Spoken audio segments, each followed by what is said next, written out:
He is the pride of Mexico. He is the assassin baby. He's the one and only Brandon Moreno. There he is, my guy, Brandon. How are you? ¿Cómo estás?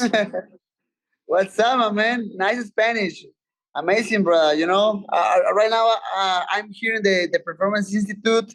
I jumped to the ice bath to try to recover myself quickly, and nothing, man. Here, so very happy. Congratulations. How are you feeling? I see the eye, obviously a little banged up. How are you? How's your body feeling? In general, my body feels fine. It's just obviously my eye and my foot with for the the last kick hurts so much. But I mean, I prefer that kind of pain. How Obviously, how many stitches there? I think the doctor put 10 stitches. Okay. And you injured your foot when you hit him in the liver there with that last kick? You know what? I mean, maybe no was not the last kick because I already watched the fight like twice. So I throw like in total like 3 or 4 kicks to the same area.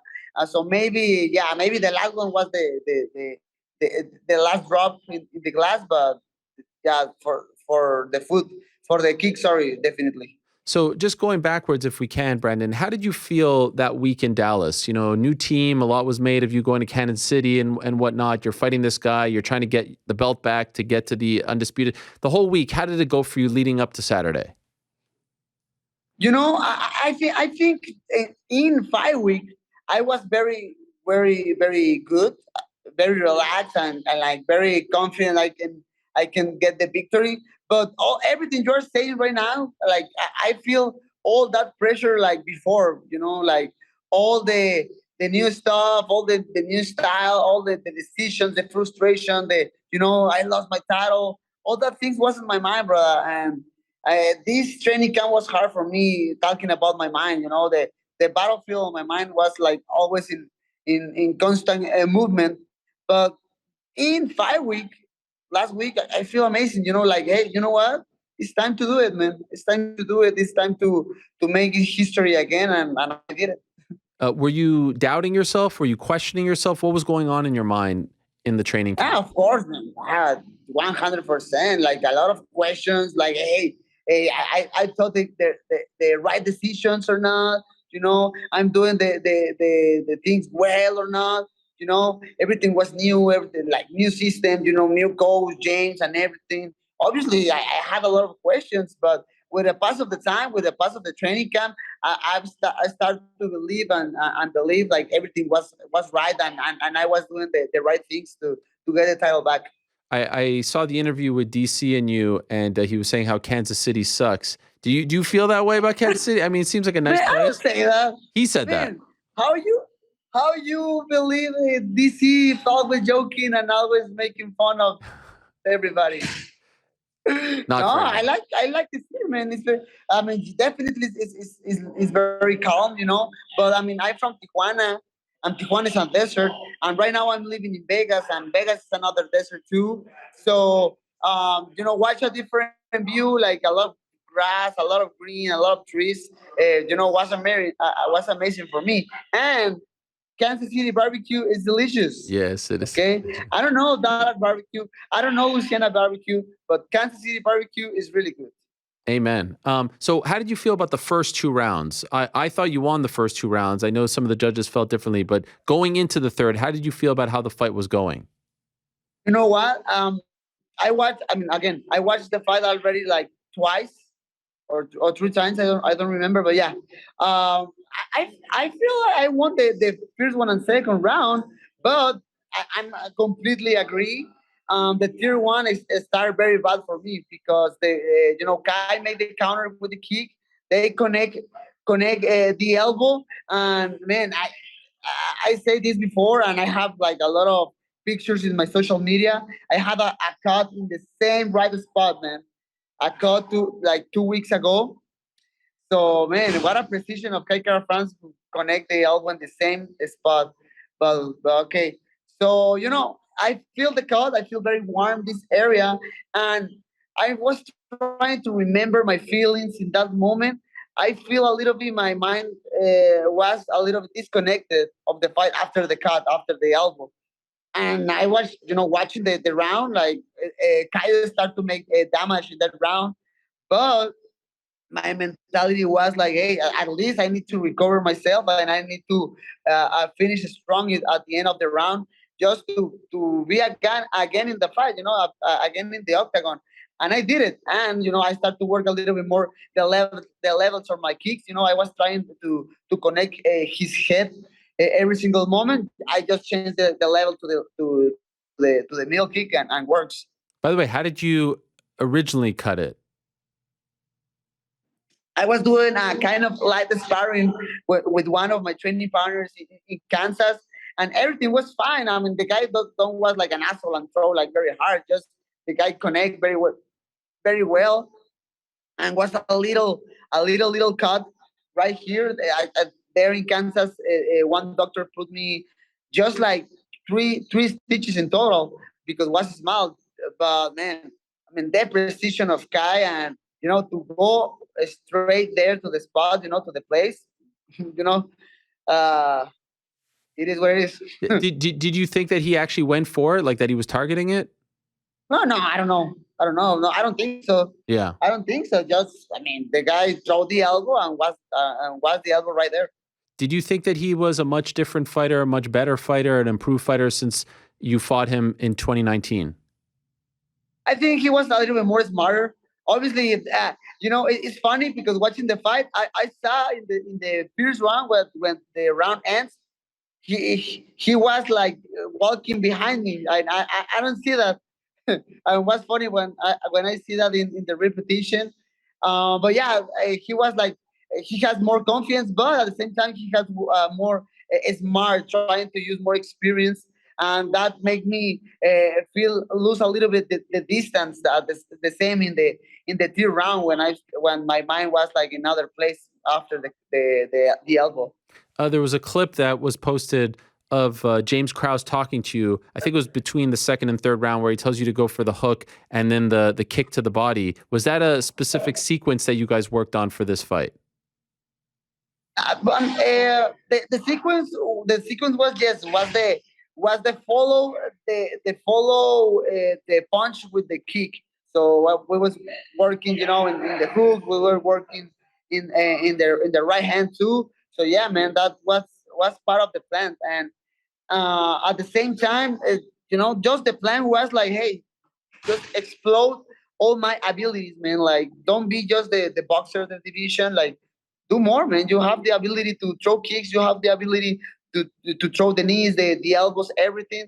So let's use everything. What do you like? So now that you've had a fight under your belt with him, what makes James such a great coach? I mean, the guy is very passionate.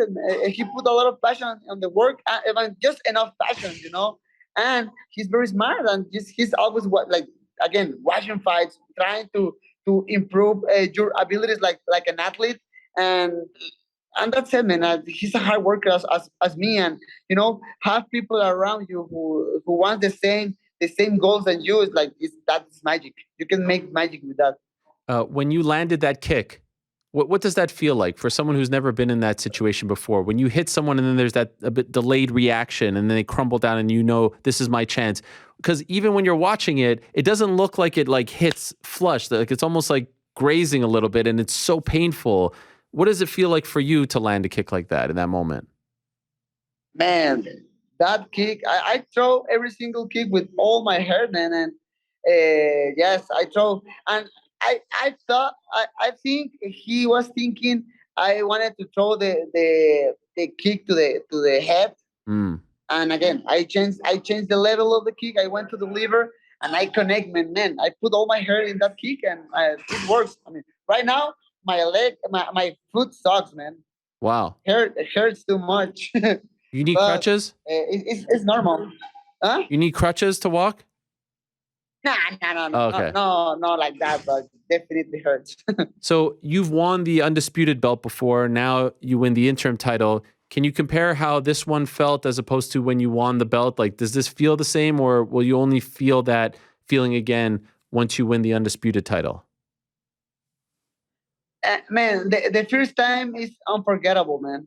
The first time is unforgettable. Obviously, the first times with the fucking crazy viral speech and all of the things makes everything very special. But this one is very special too in my soul because confirm to me like I'm not real champion. And it's crazy how this works because when I fought against Kaikara France the first time, I tried to show the world I deserve to be in the company, right?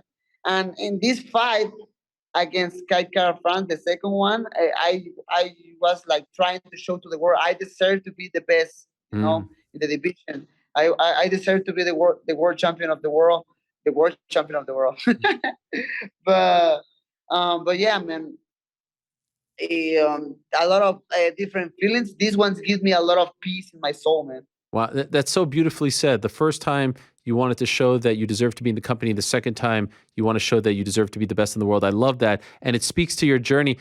Like, I don't know if you're locked in or not, but the crowd reaction when you come out, like you're a superstar, Brandon. These people love you. Like flyweights don't usually historically get this type of reaction in the UFC. Not even Demetrius Johnson, the greatest of all time, was getting reactions like this.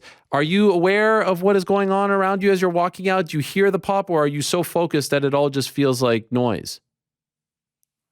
No, man, man, I was hearing. I mean, maybe with it because when you start your career, for example, you don't hear nothing, man. You just go in automatic, trying to throw punches, and that's it. Right now, I have the kind of this obviously experience to put more attention in details. I was like hearing all the people like saying like "Sí se puede," or I had the opportunity to watch with this part of my eye the wave in the crowd. Man, that moment was crazy. Was amazing. So man, again, I don't know if I'm a superstar. I'm just trying to enjoy my life, to enjoy my work, and I'm so grateful the people can see that and they can feel identified with my purpose in life. Why do you think people like you so much? Like everyone loves you. You're so beloved. And when you come out, it's getting bigger and bigger. Why do you think you have this connection with people? Man, because I do my job with my hair, man. I promise. Uh, the people maybe can think like, oh, this guy is lying when he says he's not doing this for money or he's not doing this for fame or whatever. But man, I promise I'm not doing this for money or fame or whatever. Again, and I said this before, and I want to say it again. Like, man, I love money. I don't be confused. I love money. I love to buy sometimes stupid shit. I love the cars. I love my toys. I love my Legos, my Funkos. But man, I do this just because I love it. When did you realize that Davidson was sitting there? Because it seemed to me like you were Man, looking like for him, right? You were looking for him in the post-fight interview. You wanted to address him. Am I right? yeah, because I knew he was there. I saw him in the lobby in the hotel like 2 days ago. Oh, I was like fucking cutting weight, and he was there in the lobby. So okay, I know they are expecting a fucking show here. So that's why I was like trying to find him. did you say anything to him, or did he say anything to you when you saw him in the lobby? No, no, no. I was man. I promise. I was like literal cutting weight. I was going to the place when the UFC has the scale to check my weight, and I was like fucking in 120, 127, something like that. I don't know. In that moment, I was 126, so I was like on point with my cut. Did you see him sitting there with the belt? And if so, what did you think that he brought the belt to the event? I know. I don't see that. No, but now, But like, but now yeah. I see like videos in social media. He was like in the backstage and whatever. I almost watching him in the backstage when I arrived to the arena. So I knew he was there. But him bringing the belt to the event, did that annoy you? Did that bother you? What did you think of that? Oh no, I don't care, man. I mean, he's the champion, so I understand. So I was saying this, we were talking about it before you came on. So, I say everything that, I think I thought it was an incredible night for you, amazing. But I wanted, everyone wanted something there. And then you were so nice to him, and it was like a nice moment, just something like some sort of friction. That's what the world wants, right? They want the Man, friction. Were you gonna do? When did you brother, do? Why did you do it? I Tell was us. freaking ready Come to on. throw all my shit. Why did you I do was it? fucking, I was fucking ready to throw all my hate, all my fury there. But man, fuck, man, I don't know. Something came to my mind, man. Like literally, what I said in the interview was real. My parents from Tijuana went to my house to take care of my daughters, and my older daughter Madison, she has 8 years old, so she understands right now everything. And if she doesn't understand, she will in the future. So I knew.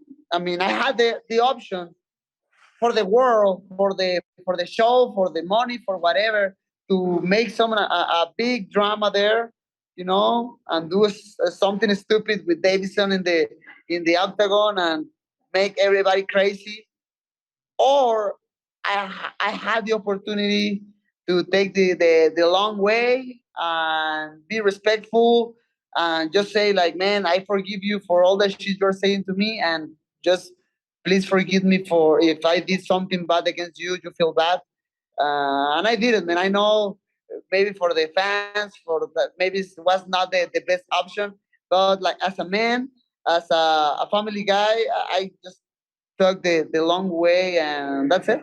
You feel good about it? No regrets? I feel amazing, man. Right now, I'm enjoying my life very, very well.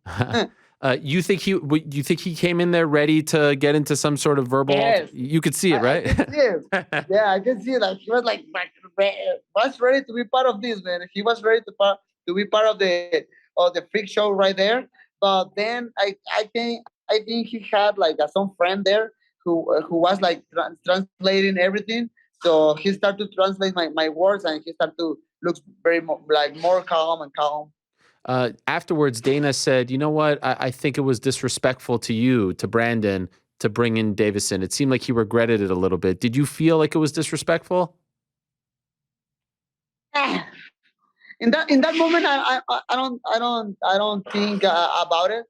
Obviously, I wanted, for example, use all my time uh, to to say that, and then start speaking Spanish for my Mexican fans. That's the only thing I was like, oh, I hopefully I wanted to have more time with the mic for me, and talk with my people in Mexico. But it is what it is. And I will have that opportunity in the future. I see him. He keeps calling you a racist. What have you said that he could view as racist? I don't know. Maybe I missed something, but why does he keep saying this about you? Man, you don't know? You don't know? Come on. What? What did you say? Man, I don't say nothing, but he say I did it. No, I mean all the things started with my training partner with Marcelo. He was, and even Don was in the last fight. Was in the second one when I won the title. We went to the press conference, and my training partner Marcelo was using Instagram filters, and in one of the filters was a monkey, and he put the filter on his face, and somebody make a screenshot and make everything like more dramatic. So then the guy watched the picture, and he say, "Hey, he put me that filter like a monkey and whatever. He's a racist." And I think everything like was worse because fucking Marcelo is from Argentina, and they have like some Ah, conflict right. between Brazil and Argentina. But man, he was just playing, man. He was just playing. He was putting filters to everybody. He put filters on me. He put filters in Dana White. But man, to be honest with you, was very funny in that moment. But that that thing happened. Obviously, I was very angry because he was telling me like, "Hey, you're a racist." Like, hey, man, come Come on, man. I'm not. I mean, all the people know I'm not a racist. Definitely. Actually, when somebody of my closest people hears this history, they start to laugh because, like, man, no way, you're not racist. But like, man, okay, I just wanna put my ego in other place and just say, please forgive me, and that's it. So that's what you mean when you say forgive. It's about that, nothing else. Yeah, man. I mean, I think that was the offensive thing I did against him. So I just wanna say that. So he's going to be on the show later in like half an hour from now, and he posted something on Instagram story, and I think he thought that you guys were going to be on at the same time, but I didn't want to do that to you. But he said something on Instagram earlier saying that he's going to be on the show with you today. He says, I think it's going to be fire. I'm not his friend. I know we still have a war to do, and I can't be friends with him. I can't be friends with him because he's done something to me that's unforgettable. Maybe we can be friends after this fight, but before we have this fight, watch it. The war is about to begin. Today is going to be the first contact we have since we spoke inside the octagon. I respected him. It was his moment, and now I have him as a rival. We'll fight and put on a show for you guys. I won't call him names, but we won't be friends either. It's time to work. What do you make of this statement from him? Man, okay. I I decide I decide just for me, for my life. I mean, it's crazy because I understand my job. I understand what kind of sport I'm doing, but I decide to put the angry, the bad feelings out of my life, man. Just watch this last fight this weekend against Skycar France. I mean, I don't want to say he's like my friend, but I mean, we were very professionals together. We put a lot of respect in the press conference, in the interviews, and we've had an amazing fight even with that. So by my by myself, talking about myself, I decided to put all the angry, all the hate out of me. If he wanna keep going with those feelings, I don't care, man. I don't care because at the end, with angry or not, I wanna put on a show for the next fight. I wanna get like completely my title back. And just to be clear, has he done anything to upset you? I know you say you put it to the side now, but in the past, has he done anything that you were really bothered by? Man, the lies, you know, the guy saying me things, crying baby. It's not even fun, but I mean, he was saying that was even funny. But I mean, all that shit, man, all that things was like a little bit uncomfortable to me. Nothing like very crazy. Nothing like, oh, I'm gonna lose my mind for that. But like, I just wanna put the hate out. That's fair. Okay, so before I let you go, in a perfect world, when do you want to return? When do you want this fourth fight to happen? So Davidson say he will be ready to fight in December. So I watch like everything. Like I have this fight in July. How many months until December? Like, man, I'm ready. Let's go. I love the schedule. So right now, it's just my eye, it's just my food, but I'm perfect. I'm healthy in general. So I don't wanna like wait another fucking 6 months until my next fight, man. Yeah. I wanna fight before at the end of the year. So that's my only. If you wanna go to Brazil, we can fight in Brazil. We can fight in Russia, wherever. I don't care. I just wanna fight before at the end of the year. And it seemed like even at the beginning of the broadcast, Joe Rogan was saying, oh, he doesn't think that he's coming back down. He thinks that the winner of your fight with Kai was going to be the real champion. Do you believe that he will come down and make the weight? Do you have any doubt about this? Man, that's the question, man. And again, I wanna stop the trash talk or whatever, but I mean, being really honest between us. I mean, the guy looks very very heavy. I don't know his weight right now, but watching the interview in the octagon together. I mean, he looks in a whole different division than me. So I don't know. That's a good question. Maybe you can answer. You can ask him that in the program later. Yes. Okay. By the way, his sweater was really cool. Did you like his sweater? I thought it was nice. Sweater that he was wearing? No? No comments about it. I like you. You're taking the hair, the eyebrows. No, nothing? Man, that's it for me, man. Okay. I'm done. Okay. Are you going to buy yourself Lego something? Is something to celebrate? What are we going to do to celebrate? Man, so I think, man, I got a lot of gifts, man. So I have a lot of homework to do. I wanna put I wanna post a picture later, maybe in my office about all my new Lego sets. I have a lot, man. I have a lot to work to do. All right. Well, enjoy it, my friend. Thank you so much for the time. Congratulations. You're a star, Brandon. We appreciate it. And get well soon. I hope the eye and foot heal up soon. Thank you so much, brother. Have an amazing day, all right? You too. Take care. There he is, the one and only Brandon Moreno, the new UFC interim flyweight champion, joining us from the Performance Institute.